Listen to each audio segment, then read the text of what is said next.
সংসারের পাশাপাশি নারীদের রাষ্ট্র পরিচালনার হাল ধরতে হবে।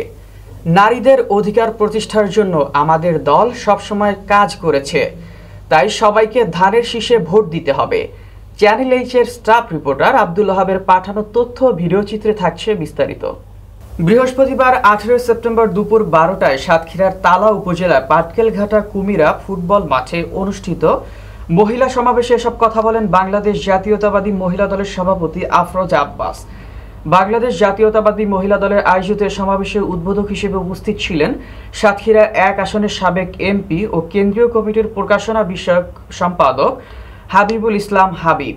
অনুষ্ঠানে আরও বক্তব্য রাখেন সাবেক এমপি ও খুলনা বিভাগীয় টিম লিডার নেওয়াজ হালিম ওরলি, সাতক্ষীরা জেলা বিএনপির আহ্বায়ক রহমতুল্লাহ পলাশ, সদস্য সচিব আবু জাহিদ ডাবলু, যুগ্ম আহ্বায়ক আবুল হাসান হাদি, তালা উপজেলা বিএনপির সভাপতি মৃণাল কান্তি রায়, সাধারণ সম্পাদক অধ্যক্ষ শফিকুল ইসলাম, সিনিয়র সহসভাপতি শেখ গোলাম মোস্তফা, জেলা মহিলা দলের সভানেত্রী ফরিদা আক্তার বিউটি এবং সাংগঠনিক সম্পাদক সালেহা হক কিয়া।